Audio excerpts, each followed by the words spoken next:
ஓம் பிரபன்னபாரிஜாதாய தோத்ரவேத்ரைகபாணயே ஞானமுத்ராய கிருஷ்ணாய கீதாமிருததுஹே நமः.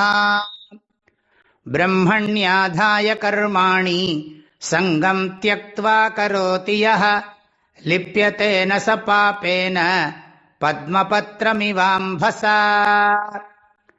பகவான் ஸ்ரீகிருஷ்ணர் இப்போ 3 ஸ்லோகத்தில் மறுபடியும் கர்மயோகத்தினுடைய ஸ்வரூபத்தை உபதேசம் பண்ணுறார். இதுக்கு முதல் 2 ஸ்லோகத்தில் ஞான யோகத்தினுடைய ஸ்வரூபத்தை தான் உபதேசம் பண்ணினார். இப்போ கர்மயோகத்தினுடைய ஸ்வரூபம். பிரம்மண்யாதாய கர்மாணி, கர்மாணி பிரம்மணி ஆதாய, கர்மாவெல்லாம் ஈஸ்வரங்கிட்ட வச்சுன்னு அர்த்தம். ஆதாயன்னா சமர்ப்பிய நிக்ஷிப்பிய. இப்ப ஈஸ்வரங்கிட்ட சமர்ப்பிக்கிறது. அடுத்த ஸ்லோகத்துல இந்த கருத்து வரப்போறது. எனக்காக நான் பண்ணல, நான் பண்ற கர்மங்களை எல்லாம் ஈஸ்வரனுக்கு சமர்ப்பணம் பண்றேன்.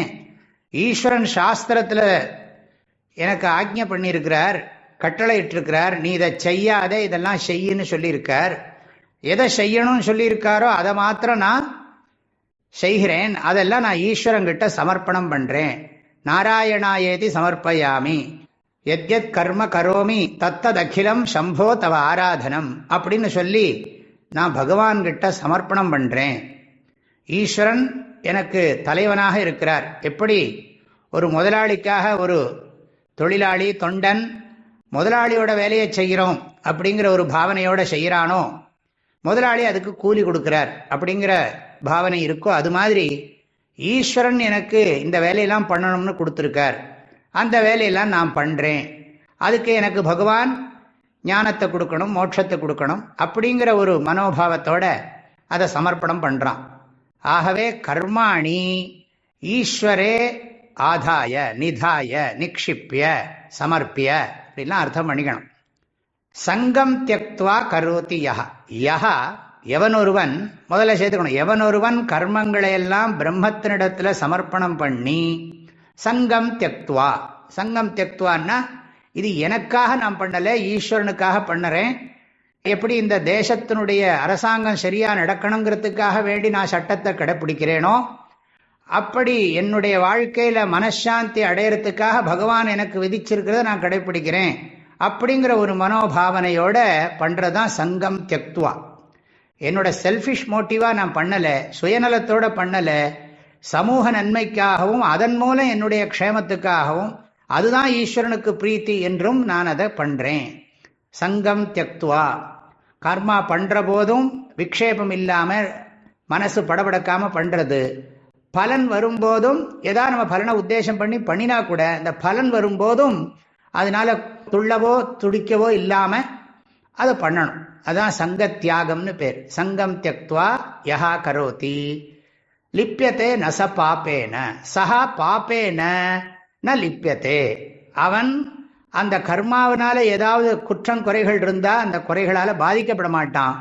ஏற்கனவே அவன் நிறைய பாபங்கள் பண்ணியிருந்தாலும் அதனால ஏற்படுற துக்கம் அவன் மனசை தாக்காது. அதுக்குள்ள சக்தியை ஈஸ்வரன் கொடுப்பார். ஆக சஹா பாப்பேன ந லிப்யத்தே, அவன் பாபத்தினால பாதிக்கப்படுறதில்லை. நம்ம மறைமுகமா போட்டுக்கணும், புண்ணியனாப்பி ந லிப்யத்தே. ஏன்னா அவனுக்கு சித்த சுத்தியை விரும்பி பண்றதுனால. ஏற்கனவே 2வது அத்தியாயத்தில் இதெல்லாம் சொல்லியிருக்கோம். நேஹாபிக்ரம நாசோஸ்தி பிரத்யவாயோ ந வித்யத்தே ஸ்வல்பம் அப்பியஸ்ய தர்மஸ்ய திராயத்தே மகத்தோ பயாத் அப்படிங்கிற ஸ்லோகத்தில் இதை பற்றிலாம் கொஞ்சம் சொல்லியிருக்கோம். இன்னொரு கருத்தும் இருக்கு 2வது அத்தியாயத்தில். சுகதுக்கே சமய கிருத்வா லாபாலாபோ ஜயாஜயோ தத்தோ யுத்தாய யுஜ்யஸ்வ நைவம் பாபம் அவாப்ஸ்யசி. இதுதான் ரொம்ப முக்கியம். இது 38வது ஸ்லோகம் 2வது அத்தியாயம்.